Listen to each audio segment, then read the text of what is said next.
What I'm here to talk about with y'all is some research that I have been doing over the last several years with my wonderful colleague and collaborator, Dr. Nicholas T. Davis at the University of Alabama, Tuscaloosa. And so to foreground this, I really appreciate the wonderful context of the conversation we're having here, because as has already been noted today, the United States is marked by a notable secular decline in the trust and confidence we have in the institutions that uphold our politics and society. So as we can see here, we've got along the x-axis, we've got the years going 1973 until 2021. And then on the y-axis, we have the percentage of Americans who say they have a great deal of confidence in religion, medicine, education, press, and right there on the bottom, the good old United States Congress, having a good time today, I'm sure, over there. Nothing in the news, obviously. Now, historically, the Supreme Court of the United States, which acts in our representative democracy as that backstop against illiberal electoral majorities, as other folks have said here today, historically, the Supreme Court of the United States has been somewhat immune from this secular decline in trust and confidence. Prior work in my field of political science suggests to us that perhaps there's something about the legal majesty of the Supreme Court, the marble building, the robes, the frilly collars, the legal language that is used, as well as the perception among members of the public, not that the justices themselves are some sort of magical legal decision robots or perfectly unbiased umpires, but rather, when the justices disagree, we seem to think as a discipline, well, these disagreements are sincere, they are principled, they are based in legal disagreement, not, say, partisan bickering or the desire to consolidate power for one side or the other in American democracy. So historically, looking at the same chart here, again, the confidence in the Supreme Court hasn't been through the roof, but it has been well above those poor folks on the Hill in Congress, right? However, we have been noticing since 2017, 2018 or so, a notable decline. That's my own editorial red line there, right? Confidence in the U.S. Supreme Court seems to be on the decline. Well, what's happening? In 2016, following the failed nomination of Merrick Garland by President Barack Obama, then candidate Donald Trump promised in debates to the American people, if elected, I will appoint pro-life justices. So very clear, very specific, that my plan for judicial politics is to achieve certain policy and ideological goals. Now, I guarantee you right here in this room, there are folks who love the idea of a pro-life Supreme Court and folks who hate the idea of a pro-life Supreme Court. Luckily, I'm not here to take a position on that. However you feel about it, that's what he said. President Trump, of course, appointed 3 justices in somewhat contentious circumstances. That's the most bemused look I could find for Brett Kavanaugh. I felt it was appropriate for him. The nominations of Neil Gorsuch, Brett Kavanaugh, and Amy Coney Barrett, all successful by President Trump, all of which were marked by different kinds of controversy, and the sense that this was, in fact, a Republican president supported by a Republican Senate, perhaps in search of that policy goal. Now, as was discussed, it is crucial in a democratic system that we don't have the sense that our judicial institutions, which in the United States, of course, are unelected and serve for life, we want the sense that our judicial institutions are not captured wholly by partisan or insincere political interests. Now, of course, a culmination of this period of American judicial politics came in 2022, when the court ruled in Dobbs v. Jackson that Roe v. Wade was no longer good law. States now had the ability to restrict abortion access for people up to the point of banning the procedure entirely. For pro-life activists, this was the culmination of a decades-long crusade. For pro-choice activists, this was a fairly devastating setback. Nevertheless, there was a sense that was this a marked difference in this historical reservoir of support and confidence the American people had in their Supreme Court. Now, I want to be clear about something here. When political scientists talk about these sorts of things, we're not just saying, did you like Dobbs v. Jackson? Did you like that ruling or not?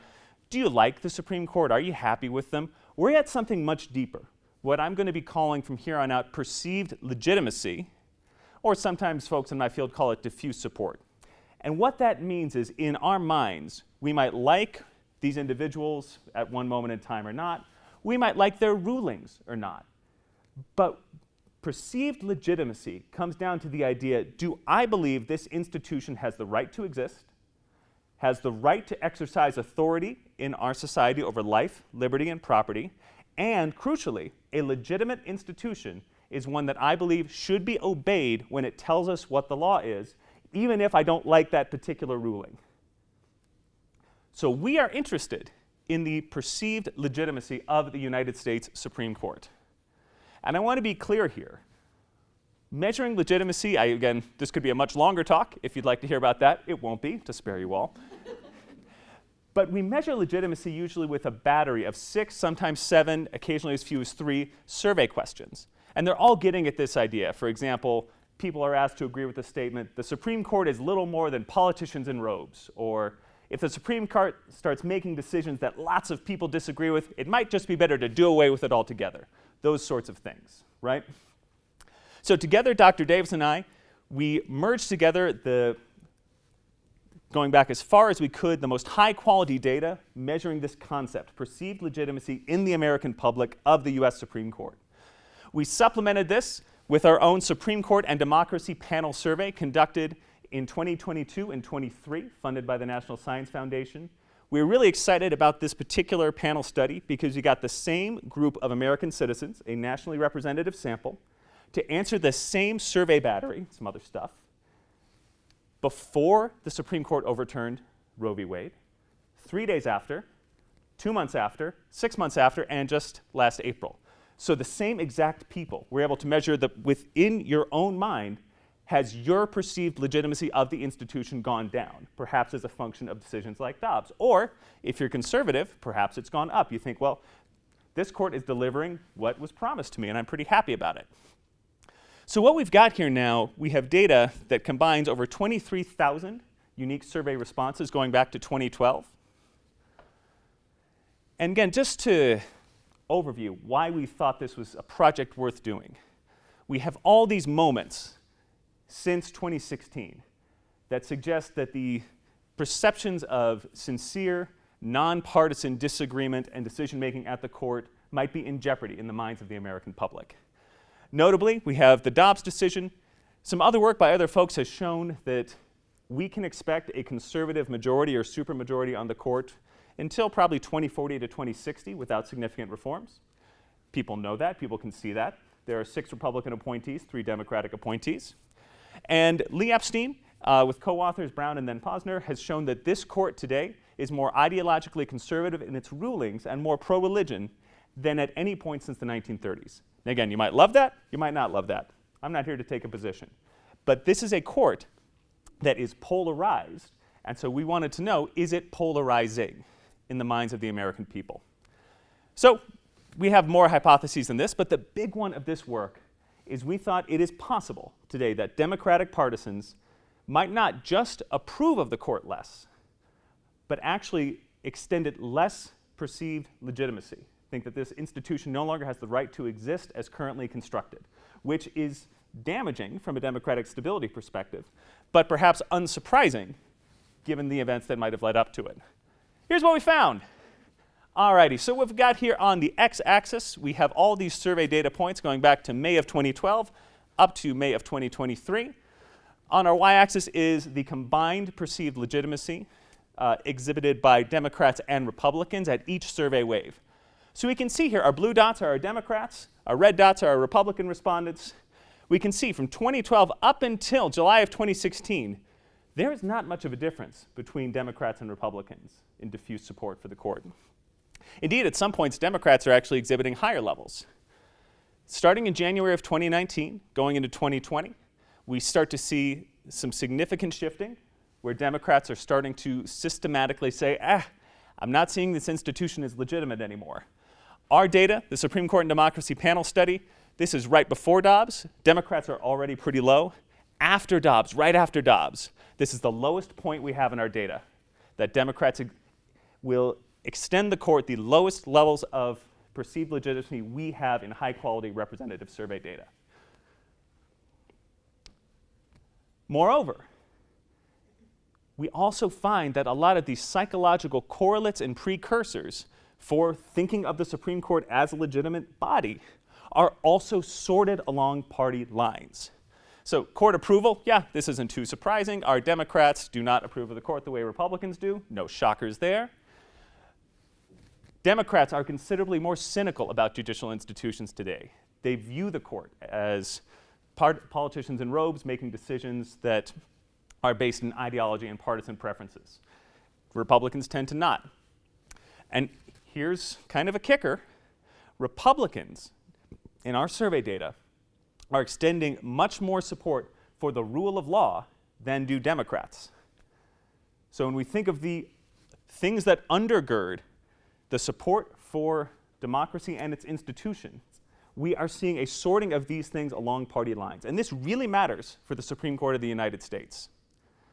Unlike Congress, which controls the budget and appropriations, unlike the president, who controls the military and the enforcement of the law, all the Supreme Court has are its words, are its judgments. And it's up to us as a society to decide whether or not to follow and obey. And as has been discussed, when we stop believing in the rule of law, when our judiciary stops functioning as that nonpartisan backstop against illiberal excesses, this is dangerous from a health of democracy perspective. What are we going to do about it? So some other work that Dr. Davis and I have been doing demonstrates that it's likely going to be an uphill lift for members of Congress to want to spend the political time and capital on reforming the court, either by putting in term limits for the justices, adding justices to the court, and as we've seen from the Latin American examples that were discussed today, adding tons and tons of new justices to the court when your party takes power is also not always a great idea. So reform of the court through Congress, it's hard to see whether or not that's going to happen anytime soon or whether that is even desirable. Now, an interesting development that we are keeping an eye on, the 2023 term of the US Supreme Court, the year after Dobbs, has been marked by some high-profile ideological wins, so to speak, for both liberals and conservatives from the decisions of the court. There is a fierce scholarly debate going on as to whether the court in the 1930s, faced with heavy criticism from the electoral branches, actually moderated its decisions, said, maybe we're going a little too far here. The president seems mad at us. We don't know if that's actually true. Some folks think so, some folks think not. But Dr. Davis and I are curious, to what extent would the kinds of significant protests, statements, actions from the public, from other branches of government, from other elected officials, to what extent could those sort of things spur the court into voluntary moderation of its decisions? The great thing about being a social scientist is we don't know yet, and so we have to, in the interest of finding out more, we have to keep doing this work. We have to keep researching what Americans think about democracy and its institutions and what they think about the possibility of different kinds of reforms to ultimately strengthen the health of democracy and add more democracy to democracy. Thank you very much for your time and attention. If you want to read the work, I've got a QR code for the paper, and my website is right there if you'd like to find out more. Thank you.